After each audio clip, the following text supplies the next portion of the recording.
വഖഫ്. ഈ അടുത്തായി ന്യൂസുകളിൽ നിറഞ്ഞു നിൽക്കുന്ന ഒരു വാക്കാണ് വഖഫ്. എന്താണ് ഈ വഖഫ്? വഖഫ് എന്ന് പറഞ്ഞു കഴിഞ്ഞാൽ ഇസ്ലാമിക നിയമപ്രകാരം ഒരു വ്യക്തി അയാളുടെ പേരിലുള്ള സ്ഥലമോ മറ്റേതെങ്കിലും സമ്പത്തോ ദാനം ചെയ്യുന്നതിനെയാണ് വഖഫ് എന്ന് പറയുന്നത്. ദാനം ചെയ്യുക എന്ന് പറയുന്നത് ഡൊണേറ്റ് ചെയ്യുക. ഈ ഡൊണേറ്റ് ചെയ്യുന്ന വ്യക്തിയെ പറയുന്നതാണ് വാക്കിഫ്. അതേപോലെ ഈ ഡൊണേറ്റ് ചെയ്ത പ്രോപ്പർട്ടി സ്വീകരിക്കുന്ന വ്യക്തിയെ പറയുന്നത്, അതായത് ആ പ്രോപ്പർട്ടി മാനേജ് ചെയ്യുക, റെഗുലേറ്റ് ചെയ്യുന്ന ആ വ്യക്തിയെ പറയുന്നതാണ് മുതാവലി. സോ വഖഫ് എന്നുള്ളത് ഇസ്ലാമിക നിയമത്തിൽ 1955 വന്ന ഒരു ആക്ട് പ്രകാരമായിരുന്നു അതിന്റെ മാനേജ്മെന്റ്, ലൈക്ക് എങ്ങനെയാണ് അത് റെഗുലേറ്റ് ചെയ്തു പോകുന്നത് എന്നുള്ളത് തീരുമാനിച്ചത് 1955 നിയമപ്രകാരമായിരുന്നു. അതിന് പിന്നീട് ഒരു അമെന്റ്മെന്റ് വന്നിട്ടുണ്ടായിരുന്നു 2013.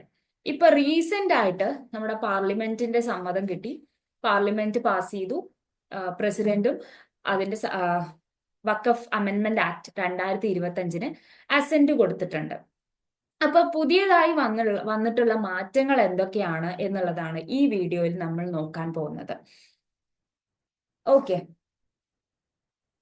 പുതിയതായി വന്ന മാറ്റങ്ങൾ.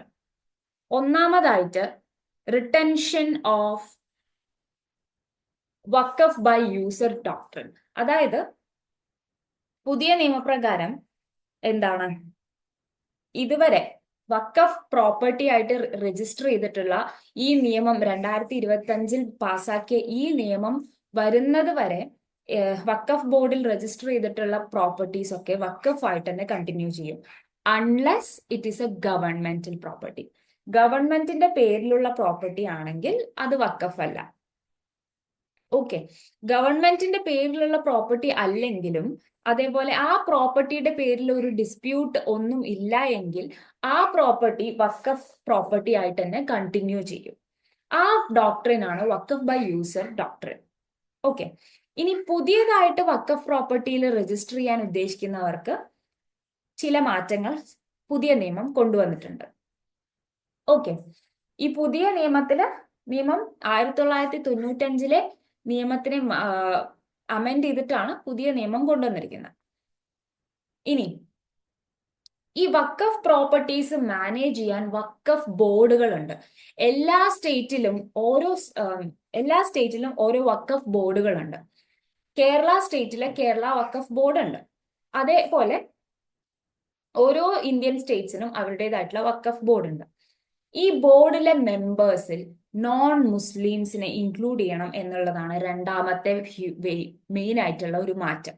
രണ്ടാമത്തെ മെയിൻ ആയിട്ടുള്ള മാറ്റം എന്ന് പറയുന്നത് നോൺ മുസ്ലിംസ് എന്ന് പറയുമ്പോൾ സെൻട്രൽ വഖഫ് കൗൺസിലും സ്റ്റേറ്റ് വഖഫ് ബോർഡിലും അതേപോലെ വഖഫ് ട്രൈബ്യൂണൽസ് ഉണ്ട്. വഖഫ് ട്രൈബ്യൂണൽസ് എന്ന് പറയുന്നത് ഈ വഖഫ് പ്രോപ്പർട്ടിയിൽ എന്തെങ്കിലും ഡിസ്പ്യൂട്ട് വന്നു കഴിഞ്ഞാൽ they can approach Waqf tribunals. Waqf ട്രൈബ്യൂണലിനെ അപ്രോച്ച് ചെയ്തിട്ടാണ് ഈ ഡിസ്പ്യൂട്ട് റിസോൾവ് ചെയ്യുന്നത്.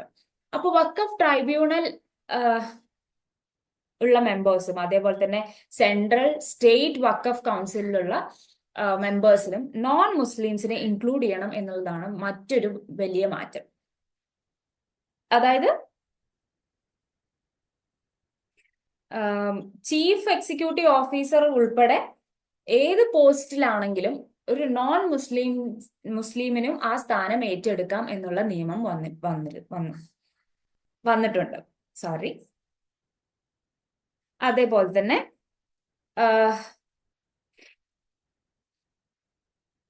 മൈനോറിറ്റി ആയിരിക്കും.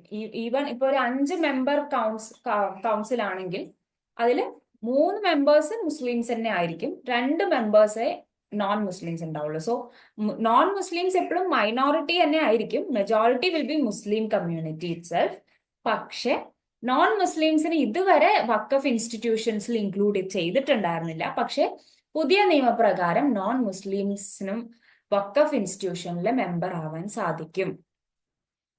ഇനി നെക്സ്റ്റ് വന്നിട്ട് increased government oversight in Waqf property service. അതായത് ഗവൺമെന്റ് എപ്പോഴും വഖഫ് പ്രോപ്പർട്ടി മാനേജ്മെന്റിൽ ഒരു ഗവൺമെന്റിന്റെ കണ്ണുണ്ടാവും. അതായത് ഗവൺമെന്റിന്റെ സർവേലൻസിലായിരിക്കും ഇവരുടെ മാനേജ്മെന്റും റെഗുലേഷൻസും എല്ലാം നടക്കുക. ഈ വഖഫ് പ്രോപ്പർട്ടി യൂസ് ചെയ്യുന്നത് എങ്ങനെയാണ്, എന്തൊക്കെ പേർപ്പസസിനാണ് ഇവർ യൂസ് ചെയ്യുന്നത്, എങ്ങനെയാണ് ഈ ഡൊണേഷൻസ് ഇവർ സ്വീകരിക്കുന്നത്, അങ്ങനത്തെ എല്ലാ കാര്യങ്ങളിലും ഗവൺമെന്റിന്റെ ഒരു ഓവർസൈറ്റ് ഉണ്ടാവും. അതാണ് അടുത്ത മേജർ ആയിട്ടുള്ള ഒരു ചേഞ്ച്. ഇനി അടുത്ത നാലാമത്തെ പോയിന്റ് എന്താന്ന് വെച്ച് കഴിഞ്ഞാൽ ഒരു രജിസ്ട്രേഷൻ പോർട്ടൽ ഇൻട്രൊഡ്യൂസ് ചെയ്തിട്ടുണ്ട്. രജിസ്ട്രേഷൻ പോർട്ടൽ എന്തിനാന്ന് വെച്ച് കഴിഞ്ഞാൽ വഖഫ് പ്രോപ്പർട്ടിയുടെ റെക്കോർഡ്സ് ഒക്കെ പ്രോപ്പർ ആയിട്ട് മെയിൻറ്റെയിൻ ചെയ്യാനാണ് ഒരു രജിസ്ട്രേഷൻ പോർട്ടൽ ഇൻട്രൊഡ്യൂസ് ചെയ്തിരിക്കുന്നത്. ഈ പോർട്ടൽ വഴി ഇനി പുതിയതായിട്ട് വഖഫ് പ്രോപ്പർട്ടി രജിസ്റ്റർ ചെയ്യാൻ ആഗ്രഹിക്കുന്നവർ ഈ പോർട്ടൽ വഴി വേണം രജിസ്റ്റർ ചെയ്യാൻ. So that there is A record of everything happening. Every registration, ഓരോ രജിസ്ട്രേഷനും ഒരു റെക്കോർഡ് അവിടെ മെയിൻറ്റെയിൻ ചെയ്ത് പോകുന്നുണ്ട്. സോ ഗവൺമെന്റിന്റെ ഓവർസൈറ്റ് ഓൾറെഡി ഉണ്ട് എന്ന് പറഞ്ഞു. ഒരു ഗവൺമെന്റിന്റെ നിയന്ത്രണത്തിലാണ് ഇനി വഖഫ് പ്രോപ്പർട്ടിയുടെ മാനേജ്മെന്റും വരിക. Even though there is a council, ഒരു കൗൺസിൽ ഉണ്ട്, ഒരു ബോർഡ് ഉണ്ട് ഈ വഖഫ് പ്രോപ്പർട്ടി മാനേജ് ചെയ്യാൻ, but ultimately the government will oversight these management. Okay,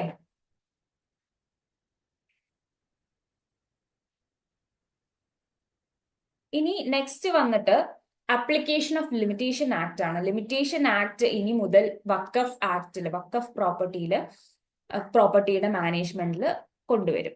the bill seeks to repeal section 107 of 1995 act. 107 section 107 ഇനി മുതൽ പ്രാബല്യത്തിൽ ഉണ്ടാവില്ല. ഇനി ലിമിറ്റേഷൻ ആക്ട് ആണ്. ഓക്കെ, സെക്ഷൻ 107 പറഞ്ഞിരുന്നത് എന്താന്ന് വെച്ച് കഴിഞ്ഞാൽ ലിമിറ്റേഷൻ ആക്ട് വഖഫ് പ്രോപ്പർട്ടിക്ക് അപ്ലിക്കബിൾ അല്ല എന്നുള്ളതായിരുന്നു വഖഫ് ആക്ട് 1995 സെക്ഷൻ 107 പറഞ്ഞിരുന്നത്. എങ്കിൽ പുതിയ നിയമപ്രകാരം ആ ഒരു സെക്ഷൻ റിപ്പീൽ ചെയ്ത് കളഞ്ഞു. അപ്പോൾ വഖഫ് പ്രോപ്പർട്ടീസിനും ഈ ലിമിറ്റേഷൻ ആക്ടിലെ 12 വർഷ കാലാവധി എന്നുള്ള നിയമം അപ്ലിക്കബിൾ ആണ് എന്നാണ് പുതിയ നിയമത്തിൽ പറയുന്നത്. ഇനി ജുഡീഷ്യൽ റിവ്യൂ എന്താ ഉദ്ദേശിക്കുന്നത് വെച്ച് കഴിഞ്ഞാൽ ഇനി മുതൽ വഖഫ് ട്രൈബ്യൂണൽ അല്ല അൾട്ടിമേറ്റ് അതോറിറ്റി. അതായത് ഒരു ഡിസ്പ്യൂട്ട് വന്നു കഴിഞ്ഞാൽ, വഖഫ് പ്രോപ്പർട്ടിയുടെ കാര്യത്തിൽ ഒരു ഡിസ്പ്യൂട്ട് വന്നു കഴിഞ്ഞാൽ they will approach Waqf tribunal. Waqf tribunal തീരുമാനിക്കുന്നതായിരുന്നു ആ ഡിസ്പ്യൂട്ടിന്റെ അൾട്ടിമേറ്റ് സൊല്യൂഷൻ. പിന്നീട് അവർക്ക് അപ്പീൽ പോകാനുള്ള ഒരു ഓപ്ഷൻ ഉണ്ടായിരുന്നില്ല. പക്ഷേ പുതിയ നിയമപ്രകാരം ഇവർക്ക് ഹൈക്കോർട്ടിനെ അപ്രോച്ച് ചെയ്യാനുള്ള ഒരു ഓപ്ഷൻ വന്നിട്ടുണ്ട്. സോ ദാറ്റ് ജുഡീഷ്യൽ റിവ്യൂ എന്നുള്ള ഓപ്ഷൻ ഒരു മേജർ ആയിട്ടുള്ള ചേഞ്ച് ആണ് പുതിയ വഖഫ് അമെൻമെന്റ് ആക്ടില്. സോ ഇതൊക്കെയാണ്, ഈ 6 പോയിന്റ്സ് ആണ് വഖഫ് അമെൻമെന്റ് ആക്ട് 2025 മേജർ ചേഞ്ചസ്. സോ നിങ്ങൾക്ക് എല്ലാവർക്കും കാര്യങ്ങളൊക്കെ പിടികിട്ടിയെന്ന് വിചാരിക്കുന്നു. Thanks for watching and do subscribe to my channel. Thank U.